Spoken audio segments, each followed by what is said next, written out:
CEO 리포트 10월 3주차. 안녕하세요. 웰스기업연구소 이수민 연구원입니다. 50인 이상 사업장이라면 내년 1월 27일부터 시행되는 중대재해처벌법 때문에 고민들이 많으실 것 같습니다.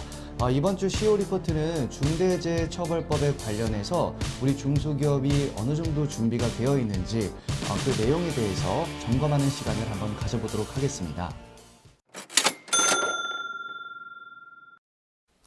중소기업 중앙회에서는 지난 15일 중대재해처벌법 대응에 관련된 설문조사 결과를 발표했습니다. 설문기업 중 66.5%가 중대재해처벌법 시행일 전까지 법정 의무 준수를 하기 어렵다라고 밝혔는데요.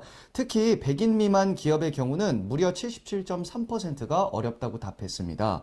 또한 법 시행일 전까지 의무 준수를 준비하기 어려운 이유로 첫 번째, 의무 내용의 불명확성, 두 번째, 매우 부족한 준비 기간, 세 번째, 과도한 안전 투자 비용, 네 번째, 전문성 부족 순이었습니다.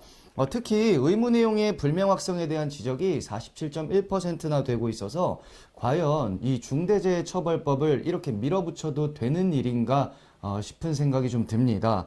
특히 응답 기업들은 중대재해처벌법 중 시급히 개정해야 할 사항으로 경영책임자 처벌 면책 규정을 꼽았습니다.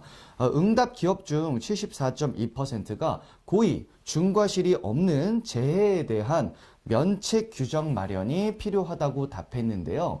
그 이유로는 산업재해에 있어서 근로자의 의무 그리고 안전의식이 굉장히 중요한데 근로자 본인부터가 안전의식의 어떤 그런 수준이 굉장히 낮은 상황이고 사업주가 해야 할 의무를 다 하였음에도 불구하고 근로자의 안전의식 부족으로 발생된 사고에 대해서는 당연히 면책을 주어야 한다는 입장입니다.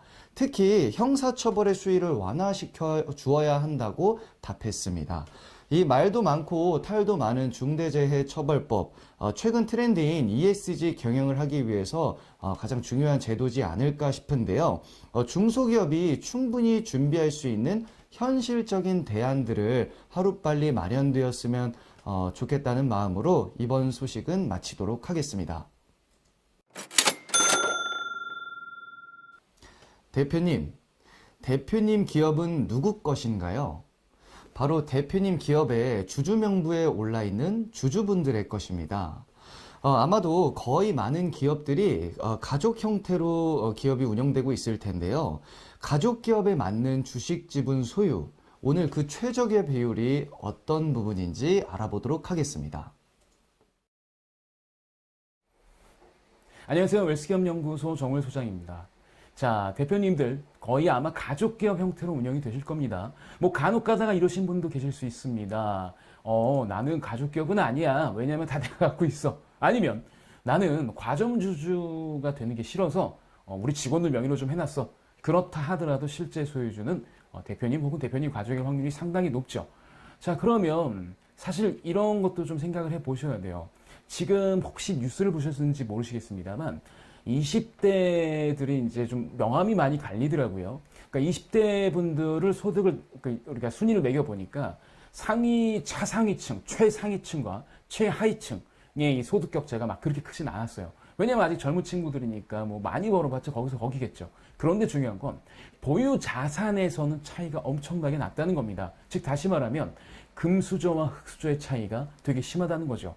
출발점부터 이런 차이들은 아무래도 끝까지 괴롭히는 무언가 될 것 같습니다. 자녀들의 인생에. 그렇다고 한다면 어떻게 하면 우리 자녀에게 뭐 좀 자산이라 좀 만들어 보고 시작을 할까?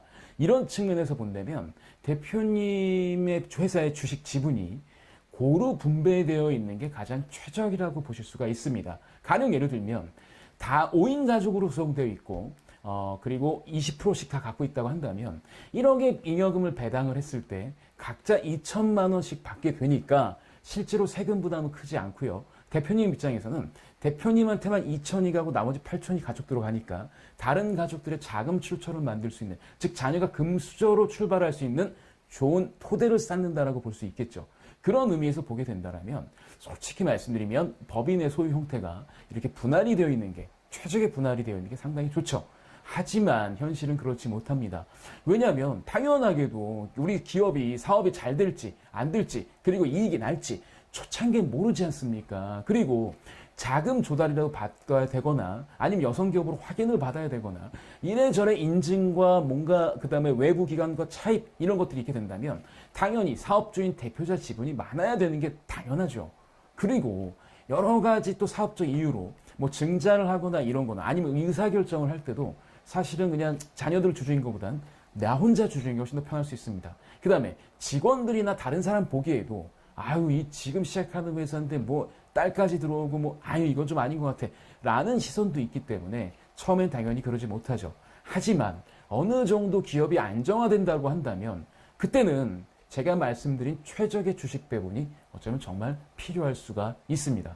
자, 그렇다고 한다면 이제서라도 자녀의 주식집을 좀 늘려야겠다라고 생각하실 수가 있어요. 근데 문제는요. 중소기업 같은 경우는 주식의 가격이 시장에서 형성되는 게 아니기 때문에 평가 방식으로 이제 평가를 하게 됩니다. 근데 그 평가 방식은 누적된 잉여금과 당해년도, 직전 3개년도의 이익이 얼마나 됐냐에 따라서 사실은 좀 결정이 되는 부분이 있어요. 그래서 실제로 업력이 좀 되고 이제 좀 괜찮다 싶은 기업들 같은 경우는 대표님 생각보다는 무조건 주식 가격이 높을 수밖에 없습니다. 그러니까 우리 애한테 주식을 증여해야 되는데 아니 주식을 좀 줘야 되는데 나 이거 증여해 주는데 세금을 이렇게 내야 돼? 이런 문제가 생길 수밖에 없기 때문에 사실은 좀 어렵죠. 그리고 대표님들께서도 알고 계셔야 돼요. 타인 명의로 있던 아니면 내 명의의 주식을 다른 사람을 옮기든 아니면 우리 자녀에게 주든지 간에 주주 명부를 옮겨서 적는 것 자체는 뭐 세금이라는 비용이 발생할 수밖에 없습니다. 그러면 이제 좀 생각을 해봐야겠죠. 우리 기업의 주식 가격은 적당한가 적당하지 않은가? 우리 기업의 자산 형태가 뭐 소위 가라라고 불리는 그러니까 좀 명부상은 있는데 실제로 형태가 없는 뭐 대여금이라든가 아니면 뭐 우리가 예전에 못 받은 돈인데 그냥 어쩔 수 없이 잡아놨던 거 이런 것들이 있는지도 한번 점검을 해봐야 됩니다. 그래서 최적의 주식 가격을 좀 조정을 해서 자녀한테 주는 게 사실은 지금 입장에서는 가장 현명한 방법 중에 하나죠. 그리고 아까도 말씀드렸습니다만 최악의 경우는 주식의 실제 소유자와 명의자가 다른 경우가 최악인 경우죠. 저는 이게 최악이라고 생각합니다. 과점주주를 피하기 위해서 친구들의 명의를 불리거나 아니면 직원들의 명의를 빌렸을 때. 근데 이게 왜 문제가 되냐면 서두에서 말씀드렸지만 대표님 기업의 회사는 누구 겁니까? 여기의 핵심은 실제로 주주 명부상의 명의자가 주주권을 행사할 수 있다라는 데에서 제가 질문을 드린 거예요.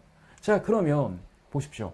명의 신탁을 했다, 아니면 명의를 빌렸다, 아니면 그냥 내가 그냥 형식적으로 놨다 하더라도 실제로 이 사람들이 주주권을 행사할 수 있는 주주입니다.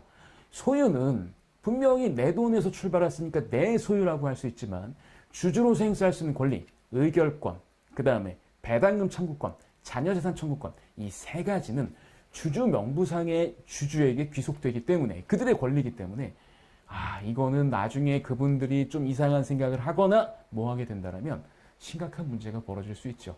그래서 지금 한번 중소기업 대표님들은 우리 기업의 주주 명부상 이름들이 내가 아는 이름과 맞느냐, 그리고 궁극적으로 본다면 내가 성장하면서 우리 자녀도 성장하고 우리 자녀가 어느 정도 사회에서 성공할 수 있는 물적 토대들을 만드셔야 되는데 그 물적 토대를 만들 수 있는 최적의 주식 배분이 되어 있는지를 한번 확인하고 체크해 보셔야 될 것 같습니다. 이번 주는 여기까지입니다. 이번 주 저희가 준비한 소식은 여기까지입니다. 저희 웰스기업 연구소는 중소기업의 성공을 위해서 항상 최선을 다하겠습니다. 좋아요, 구독, 알림 버튼은 저희가 컨텐츠를 만드는데 많은 도움이 됩니다.